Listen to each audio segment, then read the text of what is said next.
Homer, the Wall Street genius! Yeah! Hey, Homer, how come you got money to burn? Or singe, anyway? Yeah, Homer, what's your secret investment? Take a guess. Pumpkins? Yeah, that's right, Barney. This year I invested in pumpkins. They've been going up the whole month of October. And I got a feeling they're going to peak right around January. And bang! That's when I'll cash in.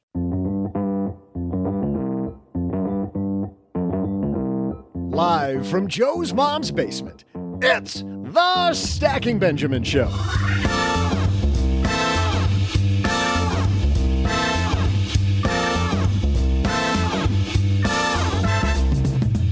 Gather round, kids, because today, Uncle Doug and the team are going to share just how a miracle was made. I'm not talking about you. I'm talking about the index fund. You might be surprised by the people who led to its rise, and also by who wasn't as instrumental as you would have originally thought. To tell us all about it, we welcome Financial Times global finance correspondent, Robin Wigglesworth. Plus, more bad news about one Achilles heel in your financial plan. We'll share during our headline segment. Later, we'll toss out the Haven Lifeline to Jason, who has a question about what he should do with some jingle rolling around in his business account. And I'll also chip in with some index fund-related trivia. And now, two guys who have been pretty passive about investing for decades. It's Joe and O-J-J-J-J-G.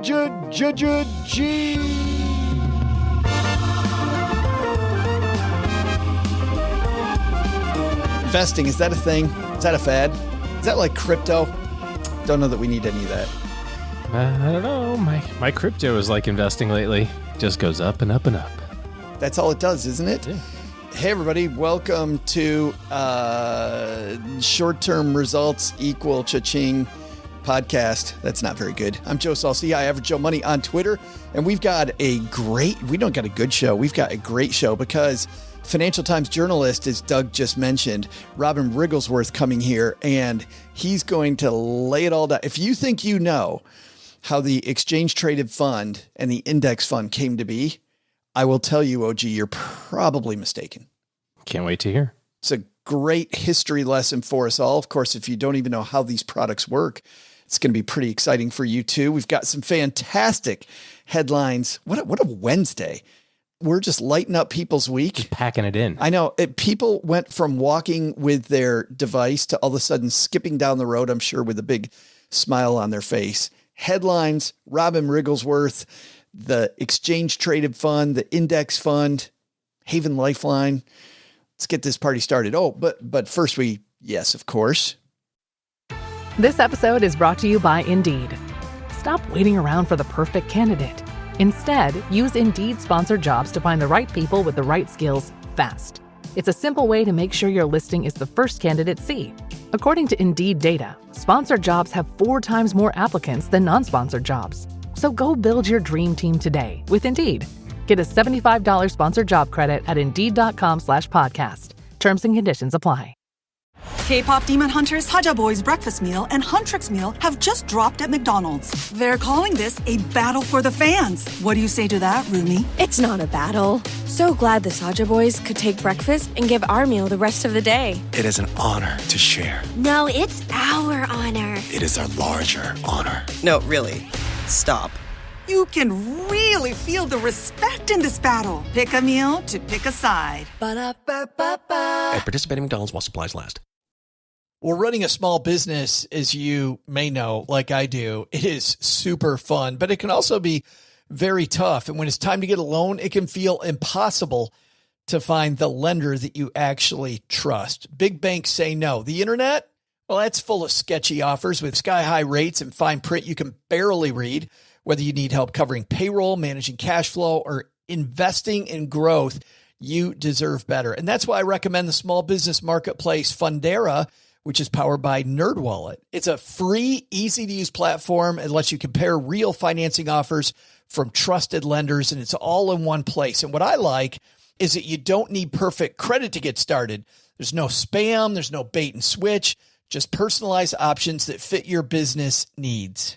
Nothing I like better than a place that treats me the way that they would want to be treated.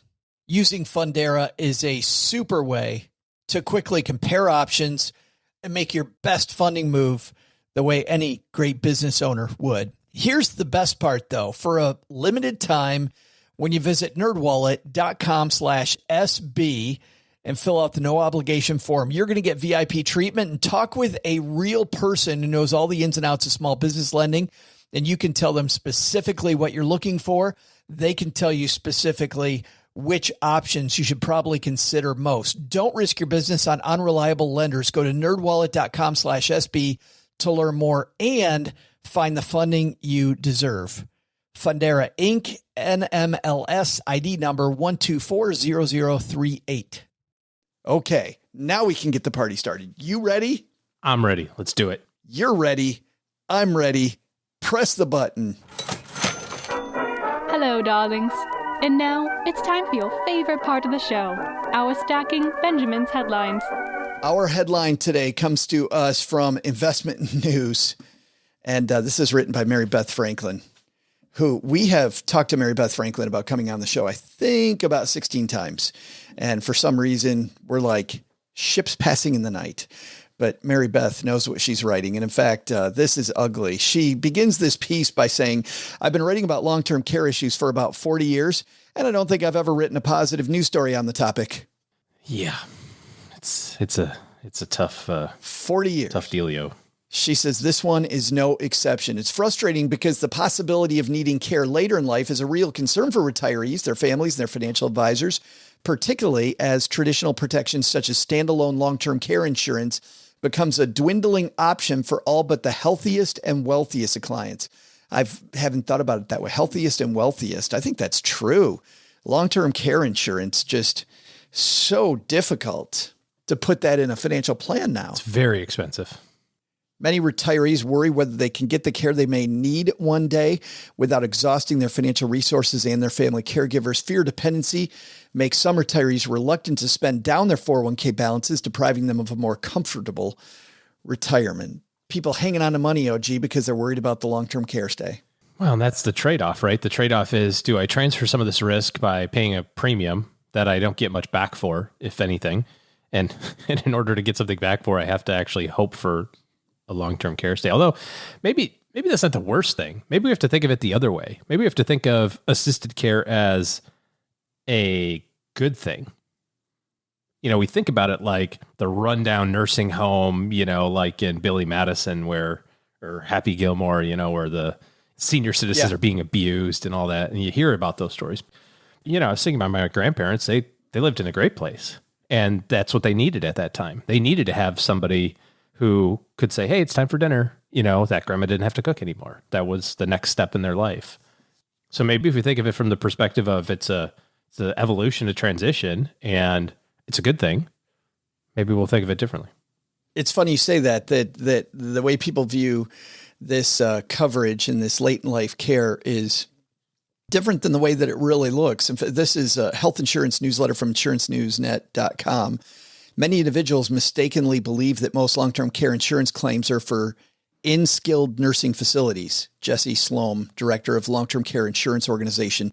Most care is actually provided in the policyholder's home, which is where they prefer to be. A lot of people use this coverage at their house. If they get the coverage, that's where they use it.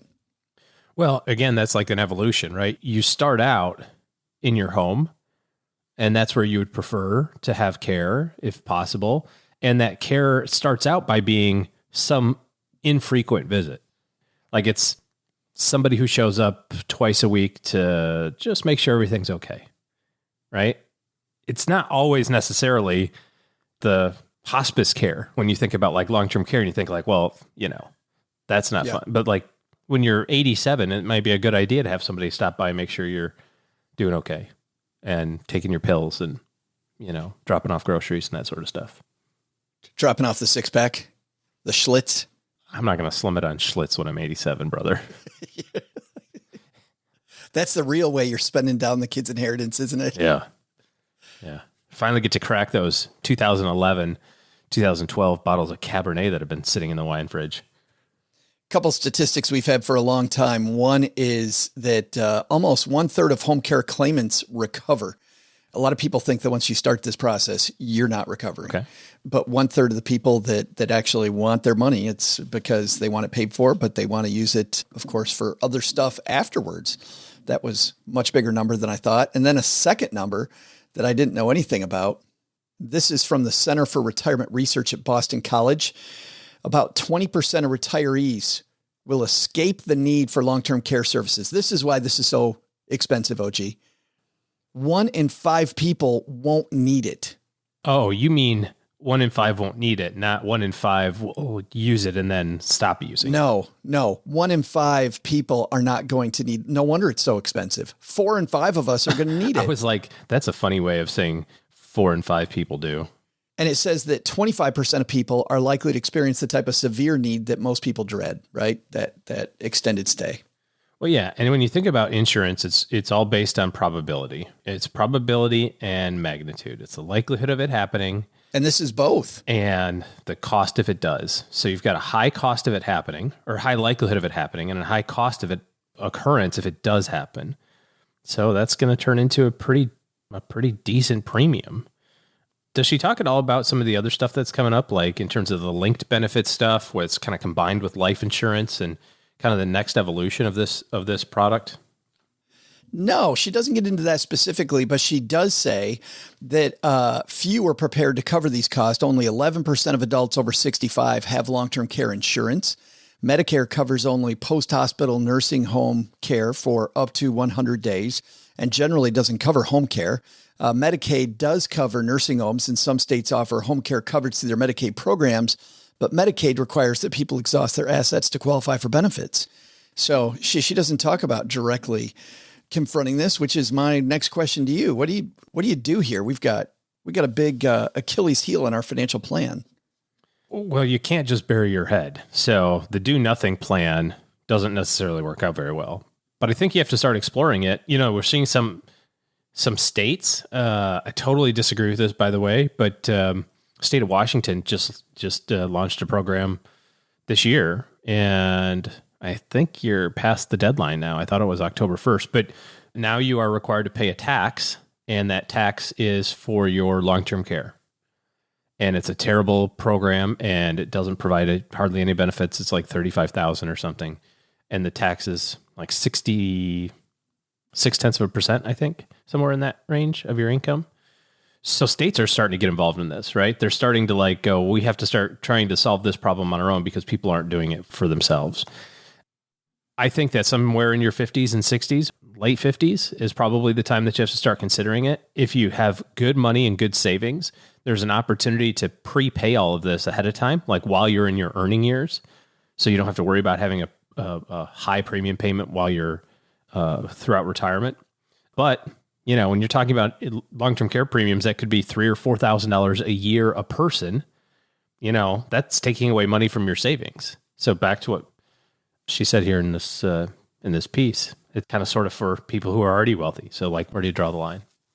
Yeah, there's no easy answer here, but this is definitely something that if it's not on your radar, you need a strategy. And unfortunately, I think that no matter what your strategy is, there's not going to be one that's not ugly. Not a free strategy, that's for sure. No. All right, Robin Wigglesworth on his way down to the basement. He's a fantastic Financial Times writer. He has a new book out called Trillions, where he talks about how the index fund was created, and it is a fascinating ride and a bunch of stuff that I didn't know. And you're about to hear some of the things that I learned. I get to ask him a bunch of questions now in just a few minutes. But we got Doug here, who I think might have a little reign of his own. Doug?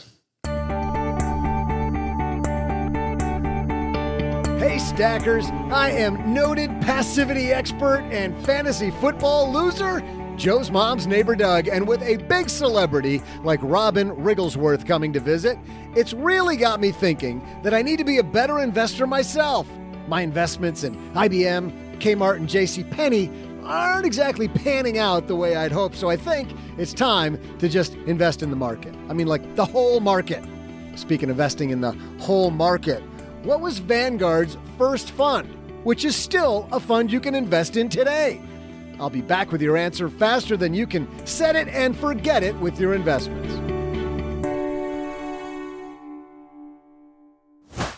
Well, Stackers, if you pay off your credit cards every month like you should, Navy Federal Credit Union likes to reward their members when they responsibly use their credit cards. OG, you know, getting those points on the credit card. If you pay off your credit card every month, why wouldn't you do it? No shame in my credit card point game. No shame in my game either. You know that. You can also earn up to 1.75% cash back on all purchases with their cash rewards card when you sign up for direct deposit. When you use the Navy Federal mobile app, you can redeem your rewards as soon as you earn them, and there's no annual balance transfer, foreign transaction fees. Plus, different than a lot of cards, your rewards never expire. Learn more at NavyFederal.org. That's NavyFederal.org, insured by NCUA. Well, there's nothing that relieves stress more when you have had a long day, you are completely fried, and you're thinking to yourself, maybe I'll just go out to dinner. But then you think about all those calories, all that money out of your wallet, and then you realize that you can eat healthy because you found Factor. Factor is ready in 2 minutes. Factor shops, preps, cooks, and delivers straight to your door, so you have more time for everything you love this spring, and you don't have to worry about eating healthy and going outside your budget because you've got the food sitting there in the fridge that you had pre-planned. What is Factor? Well, Factor has meals built around your goals, whether that's weight loss, overall nutrition, more protein, or GLP-1 support for strength and workout recovery. Check out Factor's Muscle Pro collection. Every meal's crafted with functional ingredients, lean proteins, colorful veggies, whole foods, and healthy fats. Factor bans 175 plus ingredients. No artificial colors or sweeteners, no high fructose corn syrup, no refined seed oils, just nutrient-dense foods. It's fresh, never frozen, over 100 rotating weekly meals, including globally inspired flavors like Mediterranean and Asian, so there's always something new to look forward to. I use Factor. I think you're going to love it too. Head to factormeals.com/SB50off, Stackers, and use code SB50off, and you're going to get 50% off and free daily greens per box with new subscriptions only while supplies last until 9/27/2026.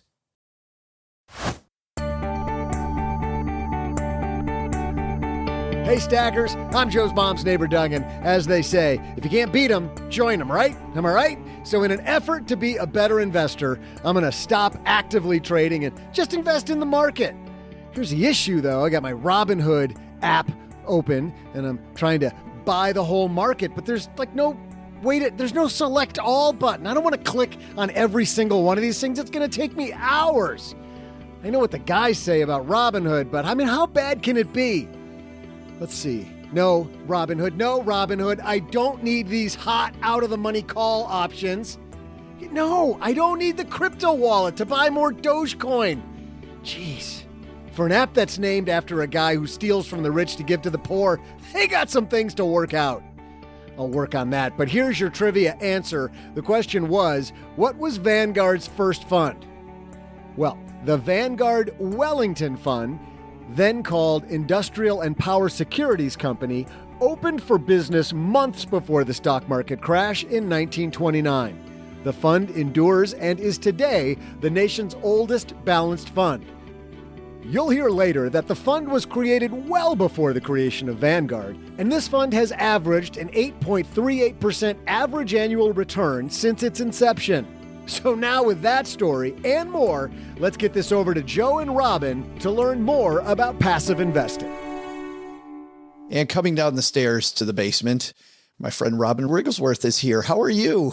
I'm good. How are you, Joe? Well, I'm fascinated by your work, my friend, and I've dug into it the last few weeks, and I'm excited to share just a few of the many stories that you have here in Trillions with Stackers.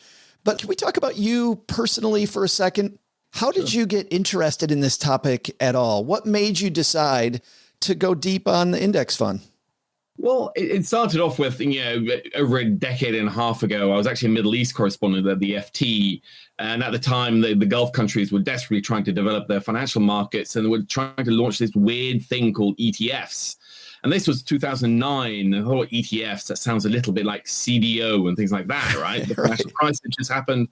So I went to this meeting just to learn a little bit. And I vaguely knew what an index fund was. And ETFs are basically a new form of index funds. And there was a lady there called Debbie Furr, who's been this sort of John the Baptist of index funds around the world. And she really just kind of opened my eyes to it, both the pros and just saying, look, this is going to become $1 trillion industry. I was like, yeah, sure, yeah. That was, we're talking, it was 200-300 billion then at the time. And I thought that was pretty big. That's what I was going to say at the time. Industry. Well, yeah, at the time, Robin, it's funny how quickly ETFs grew, because 2009, not that long ago. I mean, the big scheme of things, that's yesterday. Exactly. No, I mean, I thought she was, going crazy in the heat in the Gulf, right? I mean, it's warm down there. $1 trillion, that's insane. But no, I mean, she was bang on with the time it would hit it. And I think, nobody would have expected. And this is, $7-8 trillion now globally. So, yeah. Astonishing. So since then, I've just been interested. And the more and more, when I started digging into the history of it, because I do love history, I just realized there were these really interesting, zany characters. And you kind of have to be a disruptor. And I just want to write a story about them. Let's dive in then. You start off back in the 1800s with a Frenchman who can't keep a job. Everybody seems to overlook this guy, and you start with him. Tell me who the man is and why you trace index funds really back to him. Well, so Louis Becquelier is a classic one of those guys that nobody outside of finance, and quite a lot of people in finance don't know who he is, but he's sort of a giant of mathematical financial economics. He's considered the father of financial economics. So he was a mathematician, really gifted mathematician, who had this really checkered life. His parents died suddenly when he was young, so he had to abort plans to study at the Sorbonne to run his father's vintner business and take care of his youngest sister. Then he was finally going back to the Sorbonne to study, and then the war broke out between France and Prussia, so he got enlisted in that. Then he finally made it to Sorbonne to study mathematics under people like Henri Poincaré. And the Sorbonne is sort of the really center of mathematics in Europe and arguably the world at the time. Sure. And he was a brilliant student, but he did a part-time job because he wasn't rich like most of the other students. He still had to support himself. So he did a job at the French Stock Exchange and thought it was really interesting. And he thought he'd write about how the prices of financial security seem to move around. And he wrote his PhD thesis on this. So everybody thought, oh, that's pretty cool. The maths are pretty interesting. He did equations to calculate the probability and showed how stocks seem to move pretty randomly. But he didn't get a great grade. He didn't get the top grade because people thought finance was a bit grubby at the time. Serious mathematicians don't write about finance. Get out of here. So they gave him an okay grade, which wasn't enough for him to actually get a professorship. So he bounced between jobs and the French army for the rest of his life until he died in obscurity. You also write, by the way, that part of it seems like his issue was, it sounds like there was no flair to his paper either. It was deep mathematics. A lot of people barely understood what the hell he was even talking about. And he didn't really, it sounded like he didn't really care to, put window dressing on it at all for the rest of us. No, he certainly didn't have me in mind when he was writing that paper, sadly. So it was a bit of a slog, like a lot of mathematics papers. It's very much written for his tutors and nobody really else. But it became the wellspring from which people started to realize that stocks kind of moved randomly. And he's only discovered by random by a famous American statistician. I think he was involved in the Manhattan Project at some point. And he was nearly blind, but he randomly stumbled over his PhD thesis whilst he was going through his university library. And he was friends with a very famous economist called Paul Samuelson. And Paul Samuelson was like the granddaddy of American economics. His textbooks are still being read today. So, Jimmy Savage, sent this postcard to his friend Paul Samuelson and said, have you heard of this dude? And Paul Samuelson said, no, but this is incredible. And he spread the knowledge of Louis Becquelier.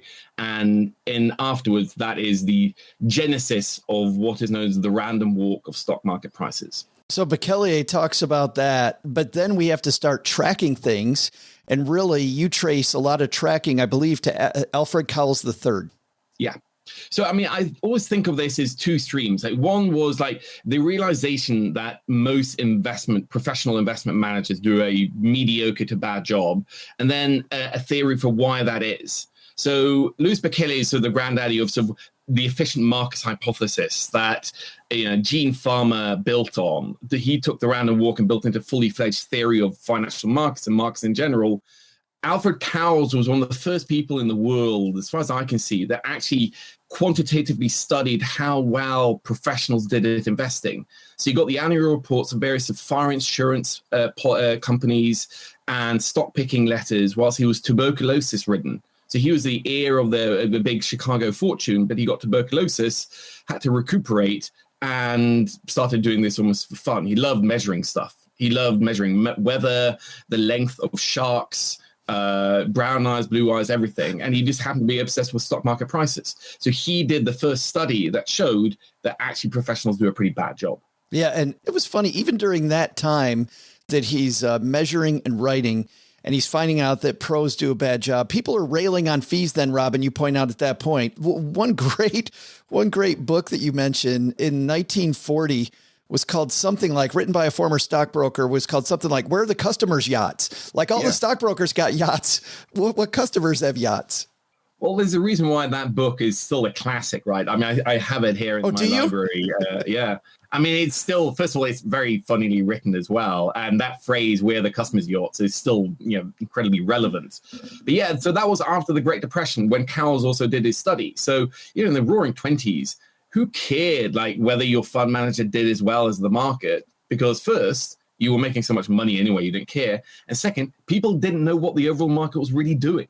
So you had things like the Dow Jones Industrial Average that was being compiled every day, but nobody knew how well it'd done over time. It seems weird that nobody had tracked how the Dow Jones, as long as the Dow Jones had been late 1800s, right? The Dow Jones, but nobody'd really kept track of how over years it had done. Well, the Dow Jones to a certain extent, but it only captured 30 stocks and mostly transport stocks. So, and it's a slightly odd index. It's weighted by the value of the stock, like just the dollar price of it, rather than the value of the company. So there were other better indices starting to emerge, but broadly speaking, no. I mean, Merrill Lynch, after in the 50s and 60s, desperately wanted to start marketing stocks to investors. And they were going to say stocks are a great long-term investment. And the Securities and Exchange Commission, the U.S. financial watchdog, said, no, hang on, you can't do that. Easy. You have to prove that stocks are a good investment. So Merrill Lynch, basically in desperation, hired a University of Chicago professor to say, look, here's a couple of $100,000. Go and figure out what stocks have returned in the long run. And that was Jim Lorry, and he did what was the granddaddy study of this. I want to stop right there for a second, Robin, because everybody hanging out with us, listening to this, we have these biases today that one thing is better than something else. And there were a bunch of biases back then that you point out at, which are that bonds, everybody believes because nobody's tracking it, have a higher return. Plus bonds are safer. But the part that made me laugh out loud, Robin, when I'm reading your work is people thought they were easier to understand. And now today, nobody can understand a bond. We have no idea how the hell it works. But stocks seem like the easiest thing ever for a lot of people. Yeah, exactly. I mean, it's just like every bond, like every single bond is basically a unique snowflake. But stocks, they're kind of interchangeable. Like IBM has one stock out there, but God knows how many bonds and debt securities it has out there. But back in the day, bonds, and don't forget, this was a generation scarred by the biggest financial crisis in history at the time, the Great Depression. And obviously in that time, some people would have lost money on some bonds, but broadly speaking, bonds would have done way better than stocks. So we all suffer from these recency biases. We think that obviously stocks are the best thing ever and they always only go up. Whilst, somebody who grew up in Russia in the 1900s would, say, well, stocks went up until, 1917 then, and they didn't really go anywhere for the next 100 years in the Soviet Union. So, yeah, it is the history of this is fascinating. And you kind of see sometimes echoes of present day manias or biases all the time. And it makes you a little bit humble about what we know and how much we know. It truly does. So back to Lori's work, really the first guy who did comprehensive tracking. And let me make sure I've got this right.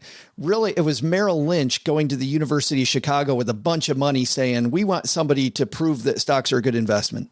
Yeah, exactly. And they thought it would take, I think Lori first promised it would take a few months and cost $100,000. And in the end, it took them 4 years.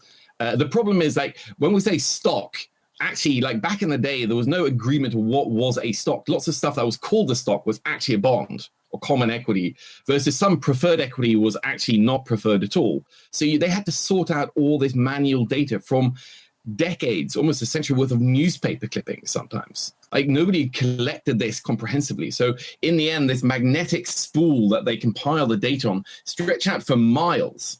But the results were just fabulous. And that is really like, this is the genesis moment of index funds, because that was the data, the wellspring that almost everything flowed. The idea that actually the average investor in the stock market actually does do well. Those studies showed exactly what Merrill Lynch wanted it to show. It showed that in the long run, stocks actually do really well. And even if you'd invested at the peak of the roaring 20s, just before the big crash and the Great Depression, you still would have made way more money than you would in bonds. But also, and this was something that Laurie thought was hilarious, it also showed that the market did better than most investors. And this was the first rigorous, thorough study that showed it. Like Cowles had done some stuff, but he wasn't a trained statistician. This was irrefutable evidence that most professional fund managers did worse than the overall market. Well, how come nobody had ever tried to make an index out of the Dow Jones, even as flawed as you mentioned earlier, Robin, that it was? Or had somebody tried to make an index earlier on? Well, there was lots of talk that, when somebody says, oh, you didn't beat your benchmark last year, then people say, well, you can't buy the benchmark anyway, so good luck with that. Also, don't forget, people just didn't know. Just the idea of having a fund manager at benchmark, you didn't know. Most people would invest money with, say, a Fidelity or a Capital Group or Louis Dreyfus, and they'd make 5%, 20%, 9%. They just didn't know what the overall market did. And certainly in the 60s, when a lot of this stuff was happening, the 60s was a massive bull run. It was the first dot-com bubble in many ways. It was called the Nifty 50, but these Xerox, really hot tech stocks. IBM, this up-and-coming hot stock called IBM at the time. So fund managers piled into those. They did incredibly well. So just even when the data came out, people said, well, sure, man, that's a great story, but my guy at Fidelity just returned 50% this year. So I'm laughing all the way to the bank. People just didn't care. It wasn't until the bear market, the end of the go-go years in the 60s, late 60s and early 70s, that people really started to revisit some of this stuff. That's interesting how it takes it down, Mark. People losing money, all of a sudden we start getting analytical. It softens the mind. Yeah, absolutely. On that note, portfolio construction at the same time you write, but is becoming a big thing. And on the bleeding edge of that is a gentleman named Harry Markowitz. Tell me the Markowitz story. Well, he was really interesting. He was a philosophy-loving, geeky kid from Chicago that sort of ambled into economics purely because he found philosophy interesting and was pretty good at maths. He was going to do his PhD in economics, and he just kind of ambled into that. And he had no clue what on earth to write about. He was going to his tutor to sort of tear his hair out, which he still had at the time, about what to write. And he, in the room outside whilst he was waiting to see his tutor, he actually ran into a stockbroker whose name, has unfortunately escaped history, but, he serendipitous meeting. He said, hey, young man, you should write about stocks. Stocks are really interesting. And Harry Markowitz had no clue. But as it happened, his tutor was the head of the Cowles Commission, which Alfred Cowles has set up many decades earlier. So his tutor said to Harry Markowitz, Alfred Cowles was actually kind of interested in stocks as well. You should do something on that. But I know nothing about it. Here's a reading list. You've got to do this yourself. So Harry Markowitz went to the university library, dug out a few books, and basically suddenly had this idea, was reading about various sort of theories of investment, that actually you should optimize your return for your risk. And obviously people kind of intuitively understood that, but he was a guy that took volatility. He thought, well, risk is kind of hard to measure, but the volatility, how much something moves up and down, that's a mathematical idea. You can measure that and use that as a proxy for risk. And then that way you can basically optimize risk versus the volatility versus the risk, the volatility or the risk versus the returns. And also he realized and showed mathematically, the more stuff you put in there, as long as it moves independently, the overall risk of a portfolio drops. So if you buy, let's say 10 stocks, but they all move exactly the same thing, the volatility goes to 1. But if they all move pretty independently, then actually the overall volatility of the overall portfolio as a whole actually drops. So that way you can actually get a broader, higher returning, low volatility portfolio, in theory at least. This idea, I feel like, is still still today lost on so many investors that you should pay attention to the entire portfolio versus, and I'm doing the efficient frontier with my hand, by the way, with people not able to watch this audio podcast, that I'm doing the Harry Markowitz efficient frontier. But it's lost on people still today that we should look at the whole aggregate versus this one thing. No, it's kind of intuitive, but most people, they want to live interesting lives. And buying a portfolio of 5,000 stocks or 500 stocks, it isn't that interesting. Yeah.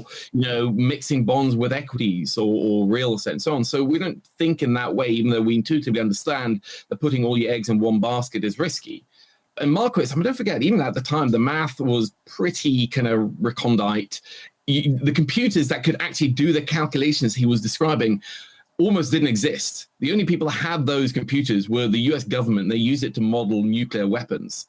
So it was entirely theoretical. I mean, Harry Markowitz almost didn't get his PhD. I thought that was amazing. Yeah. I mean, it was Milton Friedman, who was the granddaddy economist at the time at the University of Chicago's economics department, said, look, Harry, the maths look great, but this isn't economics. I can't give you a PhD in economics for something that's just like cool maths. But in the end, he did get his PhD, and actually that did win him a Nobel Prize eventually as well. Following in his footsteps, then, we have William Sharpe, and we have a gentleman named Eugene Fama. And I'm wondering about proximity here as you're explaining these people, because my understanding is these people all really knew each other and worked sometimes in tandem. And we talked to an expert in the area of business meets artistry who talks about great art is built on the backbone of other great artists. So it's no mistaking, Robin, that, great art comes from this one community of artists because they're all kind of working off of each other's strengths. Is that kind of what's happening here with Markowitz, Sharpe, Fama, many of the others? Very much so. It's a great way of looking at it. I think it was Isaac Newton that once said that if I've seen further than others, it is only because I stood on the shoulders of giants. And that's very much what has happened in economics. So unfortunately, for a writer like me, piecing together a clean narrative is always a little bit messy, right? Sure. I mean, human relations doesn't work that well. But all of these people knew each other and were inspired by each other. And Harry Markowitz was a mentor to Bill Sharpe. Bill Sharpe was actually the guy that kind of built on Harry Markowitz's work, simplified it, and turned it into sort of something that could be a cogent index fund theory, as it were, and earn them both a PhD. So if you talk to Bill Sharpe and Harry Markowitz, both of them will say, neither of us would have gotten a Nobel Prize without the work of the other one. They work directly. So they definitely know Gene Fama, but they work in different universities, and this is obviously the pre-internet days, so information flowed more slowly, and the collaboration was just a little bit trickier. But they definitely knew and inspired each other. Gene Fama had a teacher at the University of Chicago called Benoit Mandelbrot, who was this really eclectic, nomadic French-American mathematician. And Benoit Mandelbrot happened to have actually known and been intimately familiar with Louis Berkeley's work. So he was the one that introduced Berkeley to Gene Fama. And Gene Fama built that into the efficient markets theory. So all these things coming together, all these intellectual stepping stones took us to the promised land, as it were. So we have this background of Laurie's work and looking at tracking. We have these brilliant mathematicians who, once we get to Fama, now we have this unified idea that having a portfolio makes a lot of sense. Clearly, the stage is set now for the index fund, right? We now have the index fund. The theory was there. Yeah. I mean, so Bill Sharpe talked about what he never called it an index fund. He called it the market portfolio. The idea that the perfect representation, the perfect trade-off of all risk and all return was the market portfolio, the entire market. Now, in practice, he meant everything, like stocks, bonds, real estate, the whole jamboree. But the theory, as you say, it was already there. But, the finance industry, they didn't read economic papers coming out of Chicago and Stanford and Harvard. I mean, they were making way too much money in the 60s to care about ivory tower academics. So this didn't really kind of start filtering through, except a few third-tier financial institutions into Wall Street's backwaters, as it were. So, Wells Fargo in San Francisco, American National Bank, so a second-tier bank in Chicago, and this kind of crazy financial engineering institute in Boston called Battery March. They thought some of these ideas were pretty cool, and they attended Jim Lorry's regular sessions that kind of disseminated this research. But none of them were able to actually get buy-in for anybody to actually implement this until the early 70s. It's interesting from where I sit that it is a national pastime here in the United States to talk about how much we hate Wells Fargo, Robin. It is a pastime. And you're saying that Wells Fargo is one of the early creators of the index fund. I'd say, actually, despite its current public image, that Wells Fargo was, for a fairly long period, or inspired some of the most innovative investment practices the world has ever seen. And a lot of those people, by the way, led to really innovation around the index funds, which now really you have to point to dimensional funds, right? You have to point to where FAMA is today. Exactly. So Wells Fargo is sort of the wellspring where a lot of this came out of, both index funds, but also quantitative investing, I'd argue, was arguably born there. And it's all because of one guy called John Mack McCown, who was a frustrated Solomon banker. He was an investment banker, but kind of hated investment banking, even though liked finance. But he loved computers. He was a computer nerd at a time when the word nerd didn't really exist. And he, on the side of his day job, kind of tried to see if stock market prices could be predicted with computers at a big IBM mainframe in New York. Never got anywhere, but the IBM people there thought it was so weird what he was doing. They wanted to show off all the alternative uses for computers. They thought maybe finance could use computers as well. So they paid for him to give a seminar on the work he was doing over in San Diego.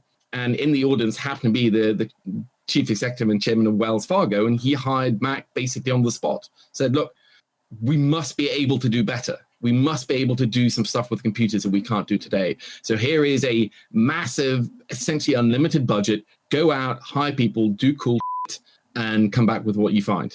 And by the way, the early index funds, you write, low fee from the beginning, very low fee from the beginning.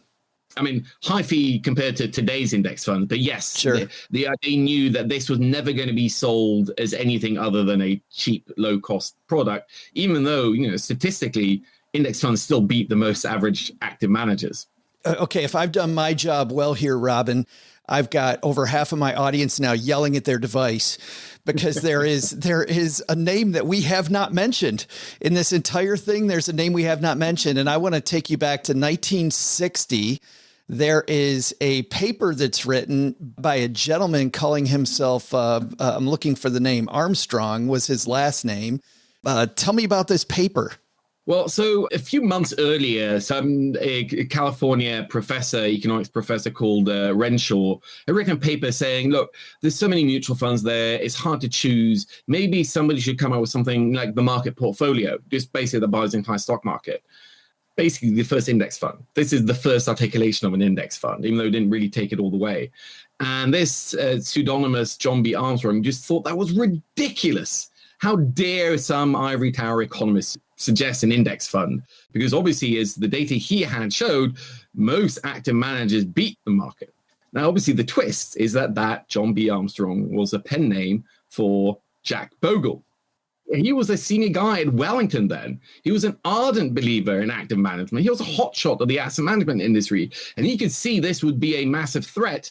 So he roundly ridiculed it, albeit under a pen name. He gets so much credit today by investors for being the father of the index fund, right? Your book says that while he's heavily involved, and by the way, and he built a great career on lowering fees and on indexes, along with active management, that he didn't start it. Where was he at during all of the beginning of the index fund? What was he working on? Well, he was a senior executive at Wellington, working as an assistant, senior vice president, the heir apparent there. So he was like one of the youngest guys in the industry, complete wonderkind, and he took it over eventually, right? But in the 60s, Wellington was mostly famous for having balanced conservative funds, and balanced conservative funds weren't sexy in the 60s. So Bogle was given a remit to reinvigorate the company. It was handed the reins, you do this, and he merged Wellington with one of the hotshot go-go fund managers of the 60s in Boston. Now, unfortunately, when the go-go era ended, basically all those funds did abysmally, including Wellington's, and they had a massive falling out between Bogle and his former partners, the Boston partners. Now, unfortunately, Bogle had ceded so much control of Wellington when he did this, when he did the merger, that they were able to gang up and fire him rather than him firing them. And he did this kind of Hail Mary sort of corporate gambit, really. I mean, it really was Hail Mary. But in the US, each fund obviously has an independent board. In practice, most funds' independent boards aren't that independent of the actual investment manager. But he was able to go to them after being sacked by Wellington's board. He went to the Wellington fund boards and said, look, you don't have to sack me. You should declare independence. And that was a bridge too far. But essentially what they did was set up an administrative company that would just do all the paperwork for the Wellington funds. And Jack Bogle would be given that job, and he'd have the same salary as he did as the CEO of Wellington, which was, I think, $100,000 at the time, quite a lot of money. But it was, this was a consolation prize. This was a thanks, but, you can't stay kind of thing.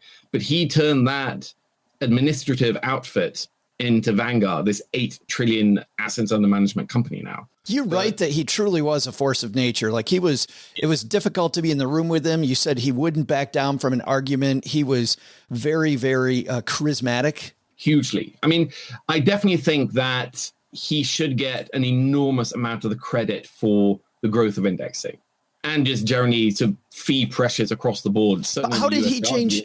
But how did he change his mind though? So if he's Mr. Active in 1960, where was the big, the light shines down and the heavens open up and he hears the angels sing? Well, I mean, he was always fond of quoting Keynes that when the facts change, I change my mind. I think in reality, it was just his corporate jihad against the partners that fired him at Wellington. So his remit at Vanguard, which was obviously a pretty glamorous name to give a company that was doing paperwork, meant that he couldn't do investment management, but he needed to do something. He wanted to get back at them. And then he happened to read Paul Samuelson, whose textbook he'd read when he was at Princeton, talking about, these new index funds started by Wells Fargo. Somebody should do this for ordinary investors. And he said, yes, that is something that, first of all, Samuelson wants us to do, so that's a pretty good endorsement, but also something we could plausibly do because there's no management involved. It's unmanaged. So obviously this is a little bit of artful deceit, but basically he went to the board of the Wellington funds and Vanguard and said, look, we want to do this. It's cheap. We won't have to do distribution. We'll get some banks to do that for us because they weren't allowed to do distribution either. And it's unmanaged, so it doesn't breach our mandate. And they said, all right, then, you go do this. And it was an abysmal failure, of course. Absolute disaster. They went from thinking they could raise $150 million, a decent amount of money at the time. They might raise $11 million. I mean, no ordinary investor wanted to buy that. I mean, it was crazy. So, yeah, it was an abysmal failure. It's so interesting. And this is just the icing on the story. You've got so many stories. If you were US based, I would think that part of your promotion would be to create, like we have baseball cards here, with all these people and have the Markowitz baseball card, the Bogle baseball card, the Lowry baseball card. Like that would be a brilliant marketing piece for this book. Cause there's so many names and so many people and their stories and the way you weave them in is just phenomenal. The book is called Trillions: How a Band of Wall Street Renegades Invented the Index Fund and Changed Finance Forever. And I'm assuming, Robin, it's available everywhere. I certainly hope so. And if not, then email me and I will literally physically send people copies with a very nice inscription. I forgot to ask you one final question, my friend. What surprised you most as you were doing this research? Was there something that just caught you completely off guard? That's a great question. I just love the stories. I like finance, and I think finance and investing are hugely important things. And sometimes people pretend it's more obscure and recondite than it really should be. And a way to make it understandable is to realize it's about human stories. And this is a broad, familiar story, but business disruption. Some renegades invent a really disruptive new technology. The industry, the incumbents spit upon them, but eventually they win, and they win big. So that was familiar to me. I knew that was the arc, the story arc. But for me, it was just the delightfulness of these people. Right. And also many of the pioneers, some have sadly passed away. Some passed away in the middle of my research, but a lot of them were in their late 80s and still active. Like Harry Markowitz is still writing actively. Keith Farmer is still teaching. Mac McCrown, who invented the first index fund, is still active investor. He's still a board member of Dimensional Fund Advisors. So that was just hugely inspirational, talking to these people, these legends, and just thinking, look, if I have half their energy and half their intellect at half the age, then I'd be pretty happy. Hey, this is Jen Pilcher, Navy spouse of 23 years, and when I'm not helping military spouses connect in our digital community, I'm stacking Benjamins. Big thanks to Robin for hanging out with us and talking index funds, OG. Jack Bogle speaking against the index fund. Not for it, but against it. Surprise, surprise, surprise. It completely shocked me. And frankly, like Robin said, it truly doesn't matter how we got here. But it is funny how stories evolve and how people think that, one set of things happen and a totally different set actually occurred to get us to the spot where we are. And it turns out that, like the rest of us, Mr. Bogle could get a little angry and thumb his nose or flip a finger at his old employer and say, okay, watch what I'm going to do. I think it's also interesting to hear how his position changed over the years. That's one of the things that's kind of missing right now, I think, in the whole investment philosophy, is that you have to recognize that new stuff comes out, new ideas, new solutions, new tools are always being thought up and created. And some of those are salesy. Some of those are, the flash in the pan type thing, but some of the stuff actually is legitimate and it has taken years to come up with. Well, take even what Doug just talked about, saying that, his portfolio of Kmart, IBM, and JCPenney not looking as good as it did once. At one time, those were decent stocks. Right. Today, something totally different. I remember, man, in the 90s when IBM was the go, that was the company to own. Right. That was the stock to own. Yeah. And so it transitions companies and sectors and industries and then also the financial products that we use. So when we hear people who are just crunched into, well, this book that was written 40 years ago tells me all I need to know. It's like, okay, well, that's 90% of it, but do you think that maybe there's really smart people working on the next thing? Yeah. I mean, maybe. Right. And even somebody like the founder of Vanguard changed his opinion over 40 years. What he said there was his original comment was in the 60s, 30 years, I guess, right? Took him until the 80s and 90s to kind of come around full circle. It will change. And by the way, lumping IBM in with JCPenney and not quite the same. And Kmart, not the same yet. IBM, as we recorded this a year ago, trading at around $125 a share, now trading at around $142. So, meh. Yeah, not horrible, but not phenomenal. 4.5% dividend, by the way. What's Kodak doing? Trading at $6.71 at the beginning of the year, or 1 year ago, it was trading at $9. Oh, darn. Swing and a miss. Yeah, there you go. Hey, let's throw out the Haven Lifeline and tackle some of life's biggest challenges. I don't think that's the line, but I'm furiously trying to open the script. How many times have we done the Haven Lifeline? And I can't even remember what the heck we say. Life most important questions. That's what I should be saying. Our friends Haven Life Insurance Agency, they put what you value first, memorizing the stuff we say 3 times a week. There you go. Yep. I could spend time memorizing it, not looking for my life insurance, because at Haven Life, their application's simple. It's all online. You get this instant coverage decision. If you ever filled out a life insurance app before and you're going to look differently, you will know immediately how Haven Life is different. Affordable prices, but different than some of the competitors that have online simple applications. They are actually part of a company that's more than 160 years old. So, the coverage has been around these people. It's not their first rodeo. Parent company, Mass Mutual, more than 160 years old. Today, we're going to throw out the lifeline to Jason. Say hi, Jason. Hey, Joe and OG. I have a huge problem that I was hoping you could help me with. I own a small business that has done very well the past few years. Our cash reserve has grown and now contains around $300,000, which is a couple years' worth of operating expenses. Because of some accelerated depreciation we got in the first couple years, I'm not able to take the profit as the distribution currently. Our personal financial plan is all on track and we have no major improvements planned.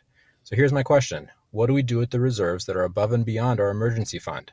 Is it reasonable or even possible for the corporation to buy equities or real estate that don't relate to the business itself? Is there a way to protect it from liability as long as it's in the business name? I thought about making a donation to the local Sizzler in Doug's name, but they haven't returned my call. And that right there, Jason, is why the Sizzler has struggled recently. Jason trying to give him money, be humanitarian and all, and not returning the call. Thanks for that question. Invest money inside the company? Well, sure. I'm curious what he said about, like, I can't take distributions. I didn't really follow that, but yeah, I'm wondering if he's got a major expense coming or something down the road, because I don't know why he can't take distributions. Yeah. Maybe he said because I got depreciation, because he's worried about having to pay that recapture back when he sells the equipment, perhaps, or something, and is being cognizant of that, which is a good idea. So the short answer is, yeah, you can, if you look at the balance sheet of Apple or Berkshire Hathaway, they have all sorts of stocks and investments that they own. Some of them are publicly traded, some of them are not. Your business can own other businesses, right? Your business can own stocks, it can own cash. Your business can have a TD Ameritrade account? Absolutely. As far as liability and that sort of, that's more for an attorney, I suppose, but your business is not precluded from investing in other things. So your business can own real estate, your business can own business, your business can own itself. You see that. You see stock buybacks. Companies are buying their own stock back. I don't know that that's what you want to do. Probably S Corp. So yeah, you can do whatever you want. I would be interested to kind of follow the thought train on why you can't benefit from this money personally, notwithstanding the fact that it's your business and it's kind of your money anyway. I get that.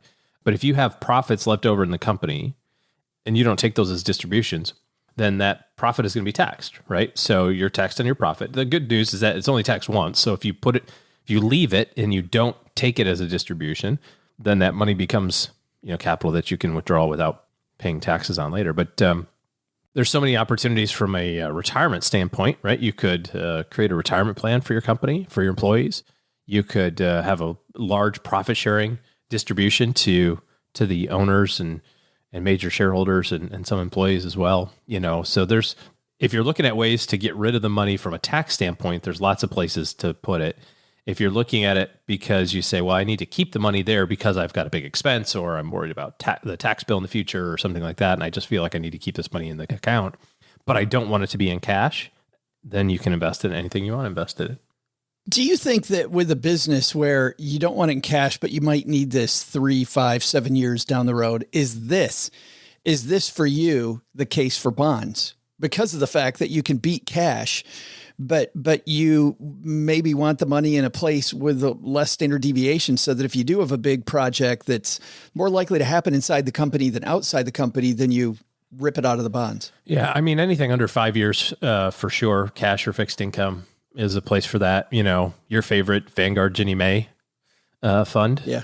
Doesn't really do a whole heck of a lot of anything, and all the shine is off that thing. I think it's down to like a 2% dividend, but it's better than your savings account at the bank. That's for sure. Well, and that's always been my point of view about the Ginnie Mae. Yeah. Is that, in my opinion, and this is completely my opinion, the perceived risk of a Ginnie Mae versus a treasury is not, in my brain, a real risk. It's not as big of a risk. You see it being the same outcome. I do see it as the same outcome in practical terms. And so instead of getting the anemic, 0.3% that you'll get in a savings account, sure, you're going to have some volatility. And there are years when you lost money in a Ginnie Mae, right? But if you can withstand a 1 year look, if you look back the last 20 years, there's not a 2-year time frame where you lost money 2 years in a row. So if I'm looking 3, 4, 5 years, that looking pretty attractive. Yeah, inflation protected bonds these days are all the rage, and that helps as well. So yeah, anything under 5 years, you make a pretty strong case for fixed income, and everything above that, on the equity side. I mean, heck, even if you have an undetermined purpose, it's like, I have this money, I don't even know what I might be using it for, then I think you can invest it. Because if you had a great couple of years, hopefully those years continue, and maybe that, that trajectory that you're on will continue to grow. So you're basically dollar cost averaging into the market hundreds of thousands of dollars a year. It's a pretty good deal. I just pulled up the Vanguard Ginnie Mae, down just over 0.5% as we record this, did 3.73% last year, 5.83 the year before.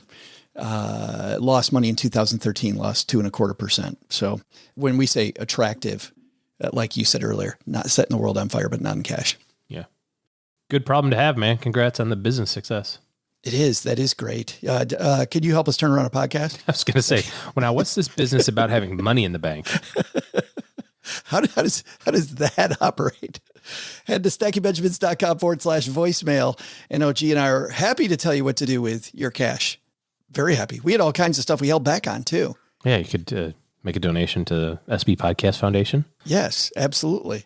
Yeah. It's not a 501c, but we could put that. We could put that in the disclaimer. Not 501c directly benefits Joe and OG. Yes. Yeah, we go with the direct beneficiary model. Exactly. Turns out I won the scholarship. stackingbenjamins.com/voicemail gets you to the Haven Lifeline, and happy to help you like we helped Jason. And because he was brave and asked us a question, you know what we're going to do? We're going to send Jason a code for some swag.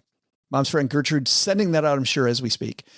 That's going to do it for today. A lot of people to thank, but especially Robin Wigglesworth. And I know Doug's going to do that, but how about that, OG?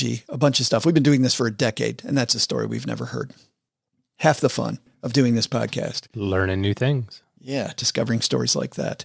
All right. Last but not least, if you're somebody who needs to think bigger about your goals, dream bigger, maybe outside of just those little goals you've had for a long time, OG and his team taking clients and can help you dream bigger. So head to stackingbenjamins.com/OG, and that'll link to his team's calendar, and you can talk to them about how you would interface with them to make better decisions in the rest of 2021 and beyond. That's going to do it for today. All right. Doug, what should we have learned today? Well, Joe, I'll tell everybody what they should have learned. First, take a lesson from our headline.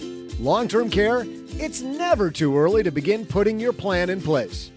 Second, take a lesson from Robin Wigglesworth. Regardless of who started the passive investing trend, take a lesson from the experts. The less you interact with your investments, the better they'll perform long-term. But the big lesson?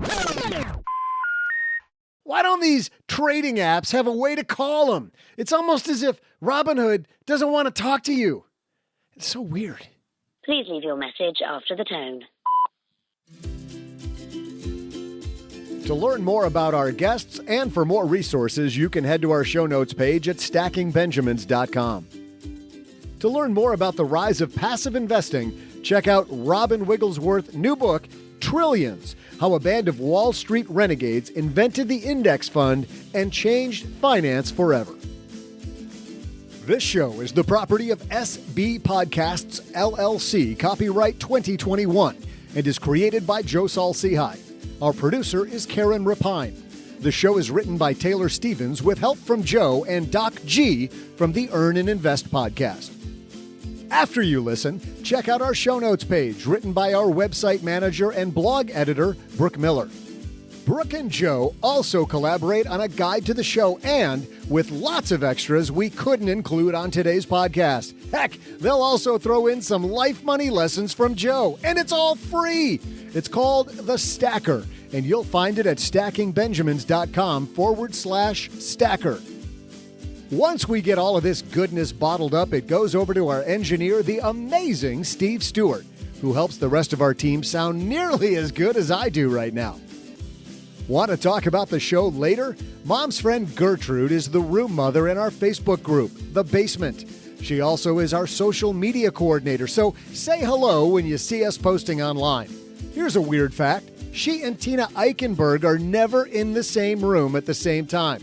For a URL that'll take you right to our Facebook group, by the way, type stackingbenjamins.com/basement.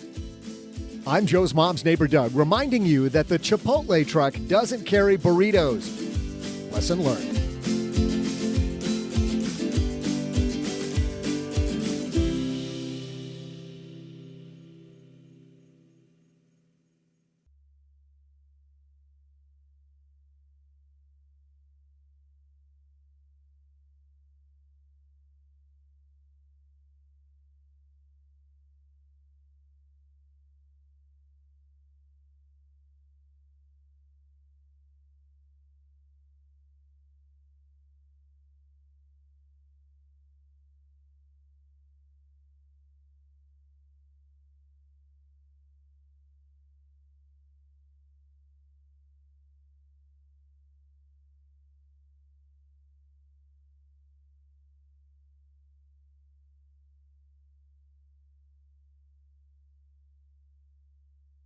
I mentioned earlier, OG, that there's a show on Netflix I've been watching and just finished it. It's called The Chair.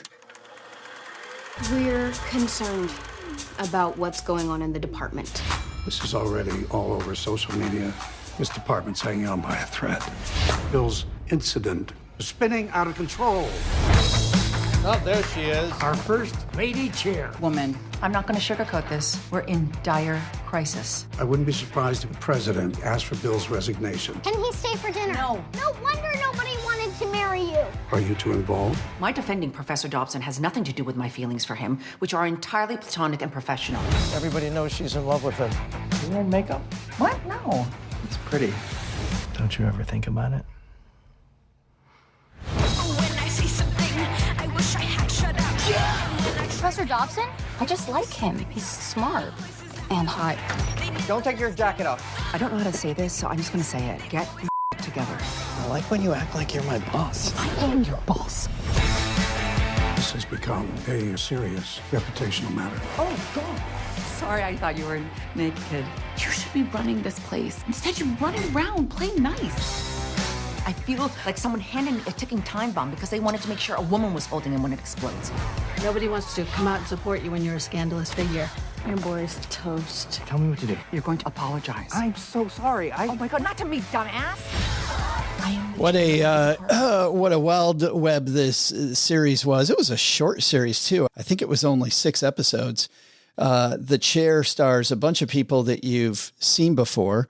Maybe not front of name people. Of course, there is one. Sandra Oh is the main character, OG. And if you saw Killing Eve, you know exactly who she is. And she now has been put in charge of the English department at a fictional Ivy League college. And the English department spinning out of control. Number one, you're dealing with so many things. You're dealing with diversity in the department. There is a woman of color who should be getting a lot of accolades, and because of a bunch of quote political reasons, she's being set aside, even though her classes are the most popular of all. You have ageism. You have 3 older professors that historically have been the key to the department, and now the head of the university wants them gone, wants them offered severance packages, and of course, you have the first, as the one older gentleman said, lady chair, which is Sandra Oh's character. And those are just a few of the issues, but it's this culture clash of now we're online and before we weren't. And the key story, and there's many stories circulating, but the key story is there is a professor. And when you heard them talking about apologizing, here's what he's apologizing for, something that happens in the first episode. He's talking about the difference between socialism and fascism. And he puts it on the board. And I don't remember what book they're reading, but the book talks about it. And during his discussion of the topic, he makes one gesture, where he's talking about socialism, and he makes a very stereotypical gesture to talk about fascism, right? And when he makes that, of course, there are students that have cameras on him, and they create a meme of him doing that, of him making that gesture over and over and over. And then, of course, the head of the university then has to ask the question, is this professor a Nazi? And students begin protesting that weren't there, that we have a Nazi on campus. And by the way, this was a professor that was another one of the most popular professors in the department before that happened. And then he tries to do something that used to work, which is we get together and we talk about it, right? Which is funny when you talk about Jack Bogle earlier. Jack Bogle changing his mind. He used to be able to have a meeting of the minds. And he said, I'm going to have a town hall meeting. And everybody says that's a horrible idea. That is a rotten idea. Because, of course, he goes to have the town hall meeting. There are angry students there. They don't let him get a thought out before they're putting words in his mouth. And every time he says anything, it immediately gets misconstrued. And so it's the age of social media, the age of kicking old ideas out, the age of people of color being held back for no reason at all. Like you've got every single thing we're dealing with today, all packed in one show. And get this, it's funny. And halfway through the series, David Duchovny shows up. because he's going to be a visiting professor. Nice. And of course, the one thing that nobody wants, any of these professors want, is David Duchovny working with them. They're like, really? So your answer to all these problems we have is to just hire a TV star. And by the way, white guy, TV star, going to solve everything. And David Duchovny plays it up fantastically. I found it incredibly disturbing. I thought it definitely was something that was it was a show that was a sign of the times. But you know what I liked about it? It had, and I don't want to spoil it, but it had a dirty ending. And by dirty, I mean, did you see Queen's Gambit? No. My problem with Queen's Gambit was that show had so many issues all the way through it. And they were fantastic issues. We're exploring this woman and her problem with drugs and her problem with just needing to win and her self-identity being wrapped up in chess. And then in the last episode, everything's happy and all her ex-boyfriends are there and she's just skipping now and all the problems just magically go away in the last episode. Didn't like that aspect of it. This doesn't try to do that. It ends with things are not okay. And you know what? We're going to keep plowing through it. So did I love it? On one hand, I really liked it. On another hand, it hit way too close to home. So 50-50? I haven't decided. I'm glad I saw it. I got a good one that I just started watching. I'm going to get a couple episodes into it before I review. So I'll let you know next week. I still think about it all the time. The other thing I've been watching is Ted Lasso, season 2. More brilliance. If you want to watch a show that is kind of the salve for all the problems that The Chair talks about, and you want a show about togetherness and working together for a common goal and happiness and coming to grips with the fact that things aren't okay all the time, but in like a happiest way ever, Ted Lasso. I can't wait to hear yours. Let's do that next week. Oh, gee, the show's over and they're still here. I don't know what we do now. What do we do now? This is kind of awkward. Let them eat cake. How about we talk about credit card rewards? Oh, yeah. I mean, all right, sure. You want to do that? Awards or rewards? I'm still kind of on this. Well, their program is called Cash Rewards at Navy Federal Credit Union. They would save a boatload of money if they just gave awards. You mean like our Plutus Award? Like all of a sudden you get like a thing to put on your... A plaque. Yeah. Job well done. A 10-year anniversary plaque. Little tchotchke. Congratulations. You went to Sam's Club today. Nice job. Well, Navy Federal Credit Union has a different idea.